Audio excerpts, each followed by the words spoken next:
नमस्कार मित्रांनो, मराठी व्याकरण अकॅडमी या यूट्यूब चॅनलमध्ये सर्वांचं स्वागत आहे।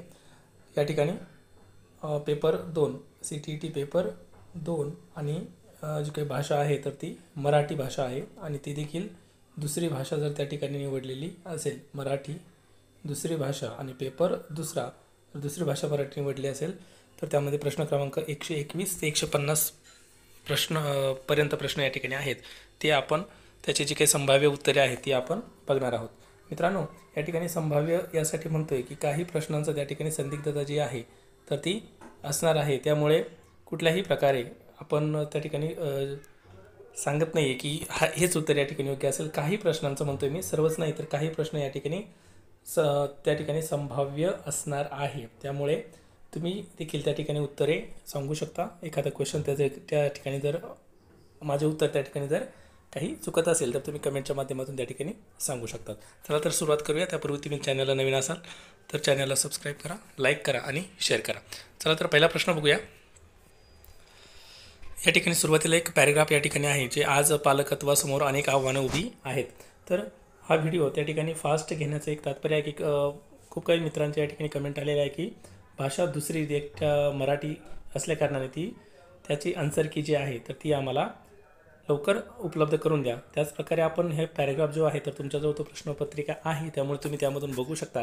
आपण एक्सप्लेन जे आहे प्रत्येक प्रश्नाचं उत्तर हेच का, तर हे एक्सप्लेनेशनवर व्हिडिओ आपण नंतर त्या ठिकाणी बनवू, परंतु सध्या तरी आपण फक्त एक साध्या पद्धतीने तुम्हाला उत्तरं सांगण्याचा प्रयत्न या ठिकाणी मी करतोय आणि उत्तरसूची तुम्ही तुमचे उत्तर देखील या ठिकाणी तपासून बघा किती मार्क्स आहेत हे देखील तुम्ही बघू शकता। तर 121 नंबरचा प्रश्न आहे, पालकत्वाच्या नैसर्गिक नियमामध्ये लेखकाने न सांगितलेला नियम कोणता। आता हा पॅराग्राफ त्या ठिकाणी वाचल्यानंतर तुम्हाला कळून येईल की नेमकं वरवरचे उथळ व चटकन सुचवणारे जे काही उपाय शिकवणे हा लेखकाने या ठिकाणी नैसर्गिक नियमामध्ये लेखकाने सांगितलेला नाही। उर्वरित जे काही आहे धोक्यापासून बचाव करण्याचे तंत्र शिकवणे, ते मोठे होईपर्यंत उत्तम संगोपन करणे आणि त्यांच्या पंखात बळ देण्यासाठी प्रयत्न करणे, हे जे काही 3 गोष्टी आहे या ठिकाणी दिलेल्या आहे। पॅराग्राफमध्ये पण तुम्ही बघू शकता। धोक्यापासून आपल्या अपत्याचा बचाव करणे, ते मोठे होईपर्यंत उत्तम संगोपन करणं आणि त्यांच्या पंखात बळ देण्यासाठी प्रयत्न करणं हा निसर्ग नियम आहे। तर या 3 गोष्टी दिलेल्या आहे, परंतु जी चौथी गोष्ट आहे किंवा चौथा पर्याय आहे तर तो नाही आणि आपल्याला तोच पर्याय या ठिकाणी विचारलेला आहे, म्हणून पर्याय क्रमांक 4 या ठिकाणी योग्य आहे। पुढचा प्रश्न आहे, पालकांना खूप धास्ती वाटते या वाक्यात कोणते विशेषण आहे। आता या ठिकाणी थोडासा संदिग्धतेचा हा प्रश्न आहे की खूप हा शब्द या ठिकाणी आहे, परंतु पर्याय या ठिकाणी दिलेला गणनावाचक या ठिकाणी संख्या विशेषण असू शकतो। या प्रश्नाचं उत्तर तुम्ही देखील कमेंटच्या माध्यमातून द्या। तर तुम्हाला काही वेगळं उत्तर या ठिकाणी वाटत असेल तर तुम्ही नक्की ते सुचवू शकता। पुढचा प्रश्न आहे, निकोप सहजीवनाच्या दृष्टीने पालकत्वाकडे पाहताना कोण आपल्यासोबत असावे असे लेखकाला वाटते। तर या पॅराग्राफच्या अनुसार किंवा या पॅराग्राफच्या माध्यमातून त्याचं योग्य उत्तर आहे हक्काची माणसे, पर्याय क्रमांक 1। पुढचा आहे, लेखकाच्या मते कोणती भावना खोलवर रुजणे गरजेचे आहे। तर पालकत्व ही जबाबदारी नसून एक आनंद यात्रा आहे, हे मत, ही भावना खोलवर रुजणे या ठिकाणी गरजेचे आहे। पुढचा प्रश्न आहे, लेखकाच्या मते आज कोणत्या गोष्टीने घराघरात प्रवेश केला आहे। तर बाह्य जगातील बदलाचे परिणाम आणि दुष्परिणाम याने घराघरामध्ये प्रवेश केलेला आहे, पर्याय क्रमांक 1। पुढचा प्रश्न आहे, पालकत्व म्हणजे निसर्गाने दिलेले वरदान आहे हे असे लेखक म्हणतो, मग त्याच्या मते पुढीलपैकी कोणती बाब आपणास कायम ठेवली पाहिजे। नैसर्गिक ढाचा त्या ठिकाणी योग्य उत्तर आहे, पर्याय क्रमांक 1। तुम्हाला लवकर त्या ठिकाणी प्रश्न उत्तर त्या ठिकाणी शोधण्यासाठी सोपे जावा किंवा लवकर त्या ठिकाणी मिळावे, यामुळे आपण थोडासा व्हिडिओ फास्ट घेत आहोत, याची तुम्हाला देखील मदत मिळेल। पुढचा प्रश्न आहे, धास्ती या शब्दाचा समानार्थी आशय नसलेला शब्द कोणता। आशय नसलेला शब्द कोणता, निगेटिव्ह प्रश्न आहे। तर दहशत म्हणजे धास्ती, चिंता म्हणजे देखील या ठिकाणी एक प्रकारची धास्ती, काळजी म्हणजे देखील धास्ती, त्याचप्रमाणे धारणा। तर या ठिकाणी धारणा हा पर्याय या ठिकाणी योग्य आहे, पर्याय क्रमांक 4। पर्याय क्रमांक 4 या ठिकाणी योग्य आहे। पुढचा प्रश्न आहे, मुलांवर सतत रागावणं ओरडणं हे सवंग उपाय आहे, या वाक्यातील अधोरेखित शब्दाची जात शोधा। तर अधोरेखित शब्द कोणता आहे तर मुलांवर, मुलांवर हा शब्द आणि वर शब्दावर या ठिकाणी अधोरेखित केलेला आहे, तर तो शब्द आहे शब्दयोगी अव्यय, पर्याय क्रमांक 2 या ठिकाणी योग्य आहे। एम सेट आहे, त्या एम सेटवाले जे असतील तर त्यांना प्रश्न प्रकार किंवा प्रश्न क्रमांक बघण्याची गरज नाही आहे, तेच प्रश्न असणार आहे, परंतु दुसरे सेट ज्यांचे आहे प्रश्नपत्रिकेचे सेट तर त्यांना आपले प्रश्न या ठिकाणी शोधावे लागणार आहे। पुढे देखील गद्य उतार आहे 129 ते 135 क्रमांकाच्या या ठिकाणी प्रश्न यावर आधारित विचारलेले आहे. लेखकाच्या मते 129 नंबरचा प्रश्न आहे. लेखकाच्या मते आज कोणती गोष्ट थेट आपल्या अनुभवाला येत आहे? पहिला प्रश्न ऑप्शन आहे सौदी अरेबियाचा पूर, बर्फात अडकलेली हवा, हवामान बदल आणि ऑस्ट्रेलियातील वन्य. तर याचं योग्य उत्तर आहे हवामानातील बदल. पर्याय क्रमांक 3 आहे हवामानातील बदल.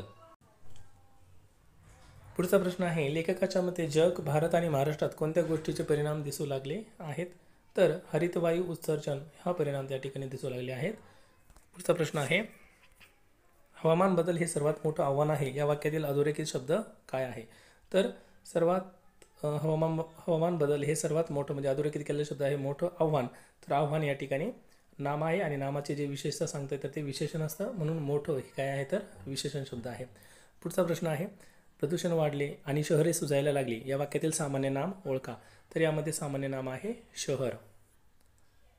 पुढचा प्रश्न आहे उतार्यात आलेल्या वाटा या शब्दाचा नेमका अर्थ असलेला पर्याय निवडा. तर या ठिकाणी वाटा म्हणजे उतार्यात आलेले विचारलेले, त्यामुळे याचा योग्य अर्थ आहे सहभागिता किंवा त्याला भागीदारी आपण असे म्हणतो. त्याला हिस्सा देखील आपण शब्द वापरतो. तर सहभागिता म्हणून या ठिकाणी नेमका अर्थ आलेला आहे. पुढचा प्रश्न आहे संशोधकांनी हरितवायू उत्सर्जनाशी ज्या गोष्टीचा संबंध लावला आहे त्यापैकी चुकीचा पर्याय शोधा.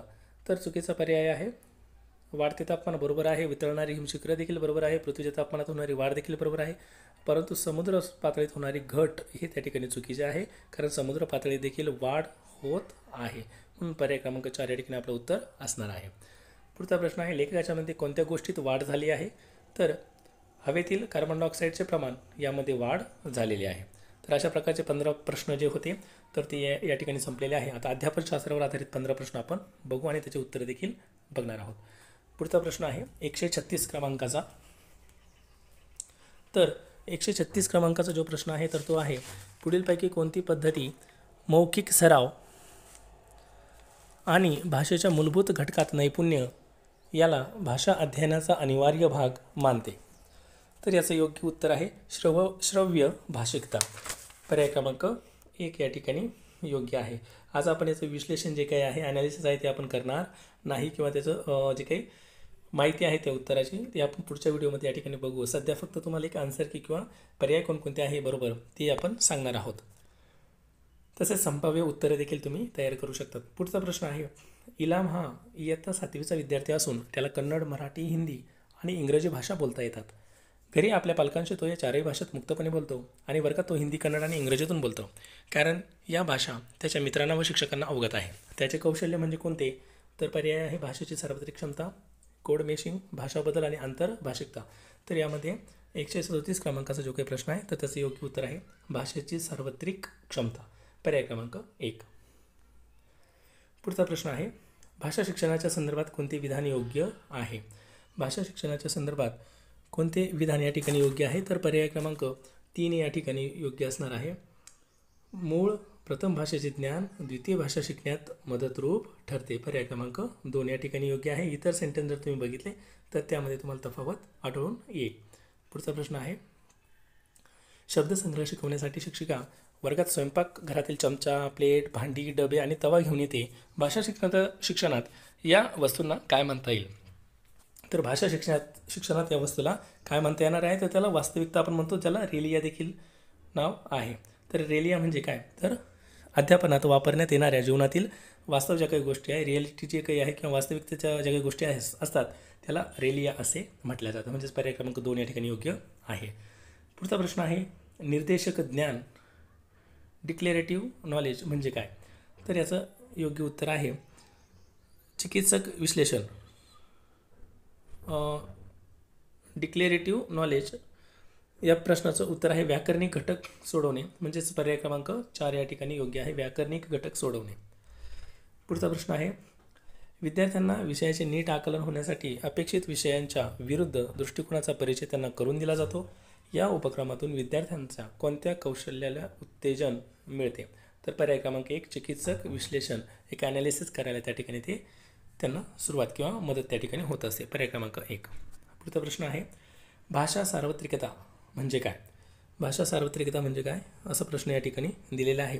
तर याचं उत्तर देखील आहे पर्याय क्रमांक 1 भाषेच्या अध्ययन अध्यापनात एका भाषेकडून दुसऱ्या भाषेकडे जाणे म्हणजे भाषा सार्वत्रिकता होय.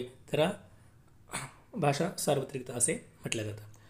पुढचा पर्याय आहे, पुढचा प्रश्न आहे, चांगले भाषिक लेखन शिकण्यासाठी पुढीलपैकी कोणत्या प्रक्रियेचा सहभाग असावा? चांगले भाषिक लेखन त्या ठिकाणी जर शिकायचं असेल तर कोणते भाषिक लेखन यासाठी शिकण्यासाठी पुढीलपैकी प्रक्रिया योग्य असणार आहे? तर यामध्ये आहे पर्याय क्रमांक 4, ज्यामध्ये आहे बुद्धिमंथन, जे विचार विनिमय करायचे, बुद्धीमध्ये ते विचार आणायचे, त्यानंतर मुद्द्यांचे टाचण काढायचे, कोणती क्रिया आपल्याला करायची आहे, त्यानंतर त्याचा आराखडा बनवायचा, त्यानंतर त्याचा कच्चा मसुदा, नंतर संपादन आणि अंतिम स्वरूप. अशा प्रकारच्या स्टेपने अशा प्रकारच्या प्रक्रियेचा सहभाग त्यामध्ये होत असतो. पर्याय क्रमांक 4. पुढचा प्रश्न आहे, समाजशास्त्र विषयाचे विद्यार्थी व्याख्यानातील मुख्य कल्पना आत्मसात करून त्याच्या नोंदी टिपतात. हे कौशल्य म्हणजे काय? तर समाजशास्त्रात विषयाचे विद्यार्थी व्याख्यानातील मुख्य कल्पना आत्मसात करून त्याच्या नोंदी म्हणजे नोट्स त्या ठिकाणी काढतात. तर याचा अर्थ या ठिकाणी काय आहे? तर ते ज्ञानात्मक कौशल्य आहे, कारण त्यामधून ज्ञान घेऊन त्यांनी ते लिहिण्याचं काम केलं आहे, ज्ञानात्मक कौशल्य. पुढचा प्रश्न आहे, येथे एक प्रश्न आहे, तो वाचा आणि कोणत्या प्रश्नाचे प्रारूप योग्य आहे ते देखील सुचवा. एक लहान मुलीची गोष्ट वाचल्यानंतर तिला होणारा मानसिक त्रास आणि शारीरिक वेदनांना ती किती धैर्याने सामोरे जाते याची तुम्हाला जाणीव होते. तुम्ही त्या मुलीला कौतुक करणारे पत्र लिहिता. 120 शब्दात हे पत्र लिहा. असा जर प्रश्न असला तर तो कशा प्रकारचा असेल? भावदर्शी प्रश्न, दीर्घोत्तरी प्रश्न, अंदाजित प्रश्न की स्वच्छंद प्रश्न?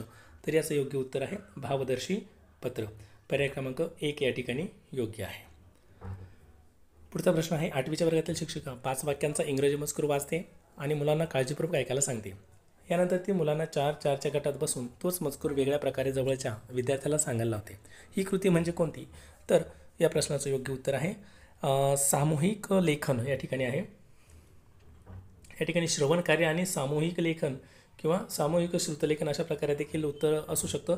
तर हे देखील संभाव्यता आहे, म्हणजे 2 प्रश्न यामध्ये संभाव्यता आपल्याला एक तर पर्याय क्रमांक 4 किंवा 3 या ठिकाणी असू शकतं. पर्याय क्रमांक 3 किंवा 4. पुढीलपैकी कोणत्या घटकांचा संबंध शैक्षणिक भाषेतील नैपुण्य किंवा भाषेच्या विविध अंतर्भूत भागासाठी लावला जातो? तर यामध्ये घटकांचा संबंध शैक्षणिक भाषेतील नैपुण्य किंवा भाषेच्या विविध अंतर्भूत भागांसाठी लावला जातो. तर ज्ञानात्मक शैक्षणिक भाषा नैपुण्य, संवादात्मक भाषा नैपुण्य, परस्परातील मूळ संवाद कौशल्य आणि आंतरभाषीय नैपुण्य या प्रकारचं त्या ठिकाणी पर्याय आहे. तर यातील पर्याय क्रमांक 1 या ठिकाणी योग्य आहे. आंतरभाषीय नैपुण्य हा पर्याय या ठिकाणी योग्य असायला हवा किंवा आहे. पुढचा प्रश्न आहे, भाषा शिक्षणाच्या संदर्भात राष्ट्रीय शैक्षणिक धोरण 2020 नुसार कोणते विधान योग्य नाही?